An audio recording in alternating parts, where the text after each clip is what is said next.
All right, so you know how sometimes you're neck deep in code and you just hit a wall, Yeah. like you're staring at this problem, and you just can't wrap your head around a solution? Happens to the best of us.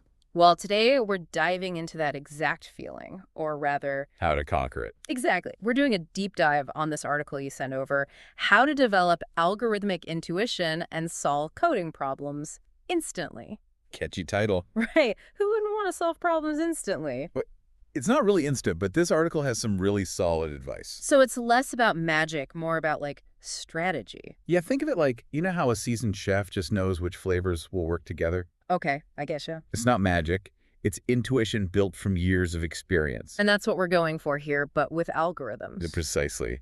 This article calls it algorithmic intuition, which is just a fancy way of saying you train your brain to see patterns in problems. Instead of memorizing every solution. Exactly. It's about knowing the right tools for the job and when to use them. Okay, so if our coding brains are the toolbox, what are some of the must-have tools for building up that intuition? Practice, practice, practice. That's what this article really emphasizes. And not just any practice, consistent, dedicated practice. So no cramming for coding interviews the night before. Definitely not. It's more like training for a marathon. You wouldn't show up expecting to win without putting in the miles, would you? Not unless I want to get very familiar with the feeling of pavement. No, thank you. Exactly. You build up stamina and endurance over time. So for coding, what does that training actually look like? Well, the article breaks it down into three main strategies. Okay, lay it on me. First up, daily coding challenges. Platforms like LeetCode and HackerRank are great for this. Like a mental gym for coders. Exactly. A daily workout for your coding brain. I like it. What's next? Coding contests. Sites like Codeforces and TopCoder. Ooh, that sounds more intense. They're designed to test your skills under pressure, which is crucial for those high-stakes coding interviews. Okay, so daily challenges for consistency, coding contests for a little extra fire. What's the third strategy? This one might sound a bit old school, but it's super valuable implementing algorithms from scratch. Wait, like writing the entire algorithm myself instead of using a library? Yep. Think of it like taking apart a clock to see how it works. Interesting analogy. You might not need to build a clock from scratch every time you want to tell the time, but understanding the inner workings makes you a better clocksmith, right? Okay, I see what you mean. Deeper understanding, not just surface level. Precisely. So we've got our three core practices: daily challenges, coding contests, and getting our hands dirty by implementing algorithms ourselves. That's a solid foundation. But practice alone isn't enough, right? We need to know how to approach these problems strategically. Absolutely. And that's where the concept of categorizing problems comes in. Like putting them in neat little boxes. In a way, yeah. Just like a detective learns to recognize patterns in crimes. A coding detective. I like it. There are patterns in coding problems that, once you learn to recognize them, make solving them so much easier. Okay, I'm intrigued, but the coding world feels huge. It is. How am I supposed to make sense of it all and find those patterns? Don't worry, it's not as overwhelming as it seems. This article gives a really helpful framework for approaching any coding problem. Okay, I could definitely use a framework or two. It starts with really understanding the problem statement itself. Seems obvious enough. It is, but you'd be surprised how many people jump into coding before fully grasping what's being asked. I'll admit, I've been guilty of that myself. Eager to just get to the solution. Take your time, break down the problem, define the inputs, the outputs, and any constraints. Constraints, those always get me. They can be tricky, but identifying them early on saves you headaches later. Makes sense. Once you've got a handle on the problem, it's time to brainstorm solutions. Time to let the creative juices flow. Exactly. Explore different approaches, jot down ideas. Don't be afraid to think outside the box. Love it. What's next? Once you have a few potential solutions, analyze their efficiency. Think about time and space complexity. Time and space complexity. Those sound a little intimidating. They might sound fancy, but they're really just about measuring how efficient your code is. So like how fast it runs and how much memory it uses. Exactly. Especially when you're working with massive data sets, you don't want your code to slow to a crawl or crash the entire system. Nope, definitely don't want to be responsible for that. So we've brainstormed, we've analyzed. What's the final step in this framework? Implementation and testing. This is where the rubber meets the road. And probably where I discover I made a bunch of mistakes. It happens, but that's what testing is for. Don't just settle for one successful run. Try different inputs, edge cases, really put your code through its paces. Like a coding obstacle course. Exactly. And as you go through this process, you'll start to notice that a lot of coding problems fall into specific categories. So it's not just chaos, there's actually some method to the madness. Exactly. The article mentions several categories: array manipulation, string processing, tree traversal, graph algorithms, dynamic programming, just to name a few. So instead of every problem feeling brand new, I should be trying to figure out what category it falls into. Exactly. It's about building that mental filing cabinet for coding problems so you know where to start looking for solutions. Like having a secret weapon for coding interviews? I like it.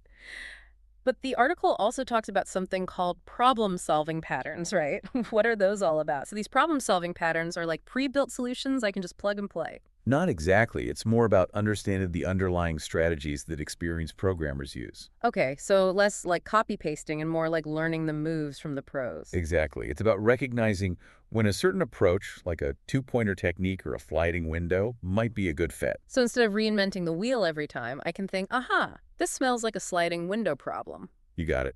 And the article actually walks through a few examples to show how these patterns play out in real code. Okay, so it's not just theory. There are real-world applications. I like it.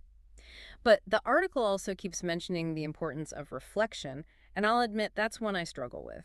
It can be tempting to just solve the problem and move on. Right.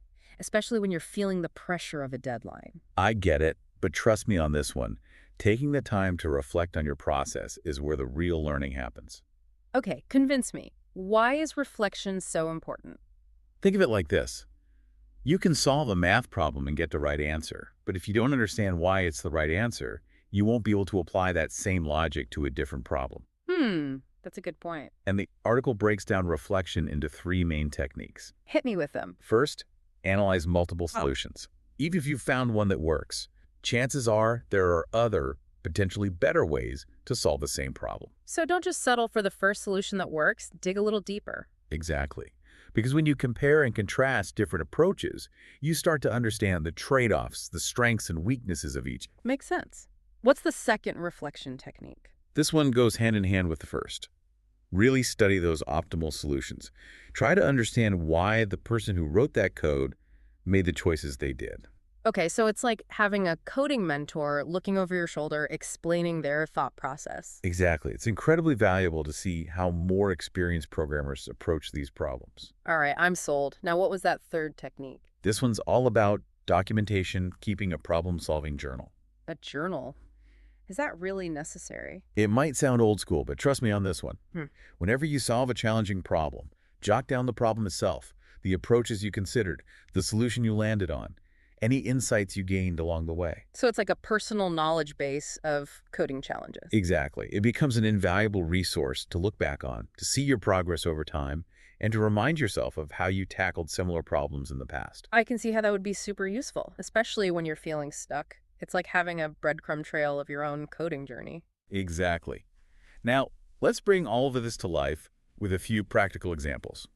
Let's start with a classic, the two-sum problem. Oh, I've definitely encountered this one in my interview prep. You're given an array of numbers, and you need to find two that add up to a specific target. Exactly. Now imagine you've internalized this article, you've been practicing your problem-solving skills, and you instantly think, aha, a hash table is the perfect tool for this. Okay, so my algorithmic intuition is tingling. I can feel it. But how does that actually play out in the solution? Well, with a hash table, you can solve this efficiently with a single pass through the array.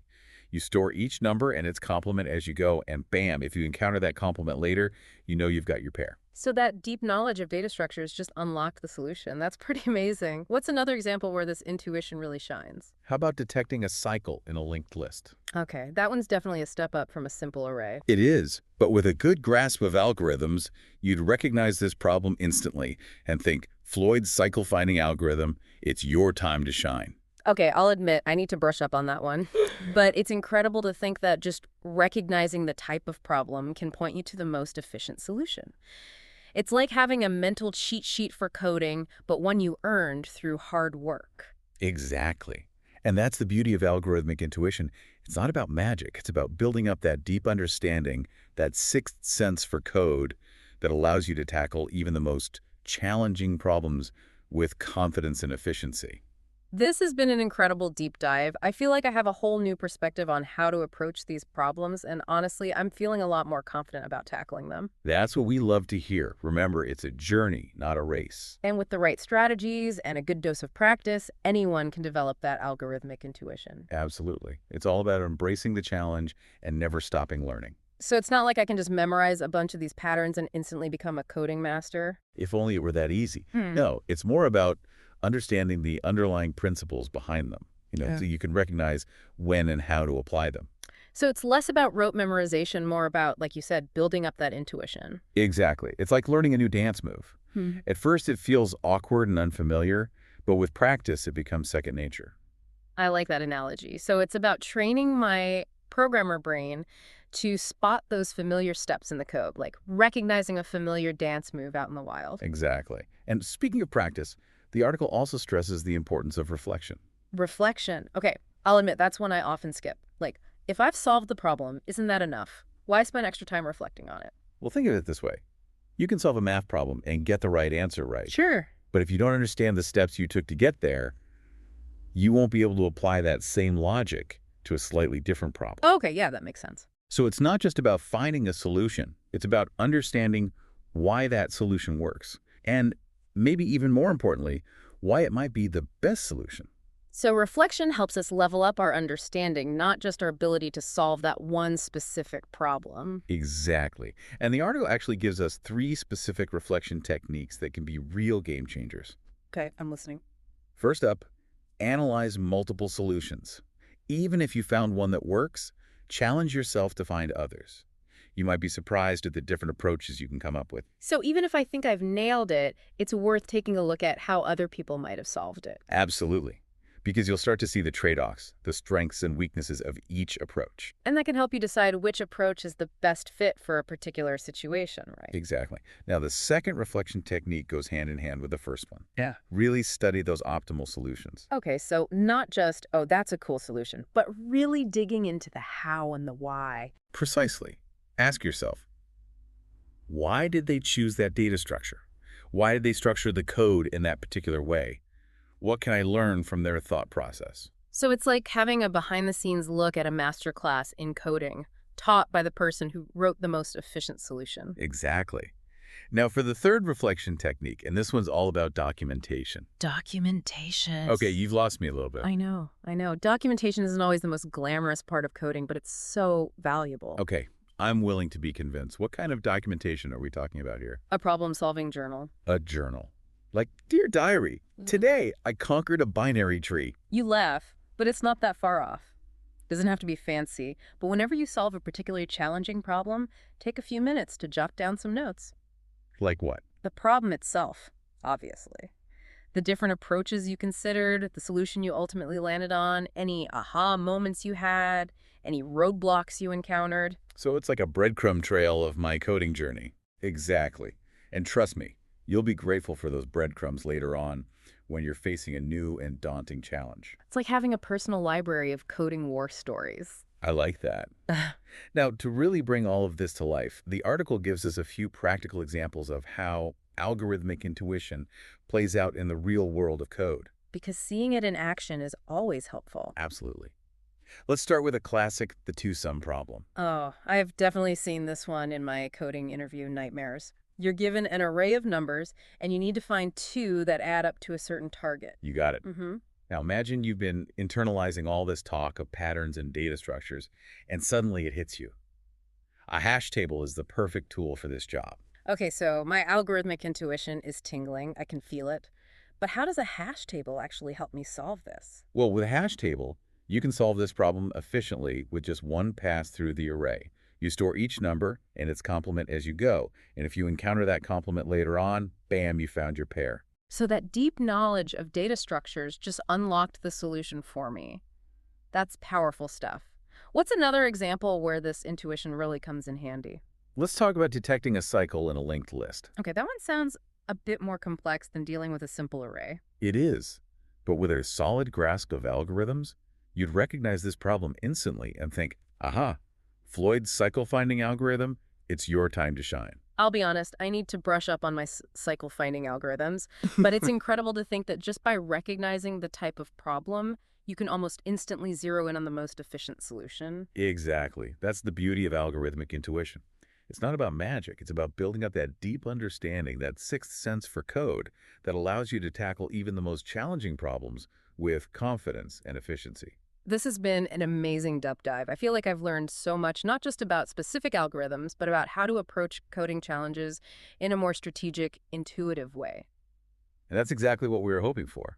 Remember, building up that algorithmic intuition takes time and practice. It's a journey, not a race. Exactly. So keep practicing, keep reflecting, and most importantly, never stop learning. Couldn't have said it better myself. To everyone listening, go forth and code with confidence. Until next time.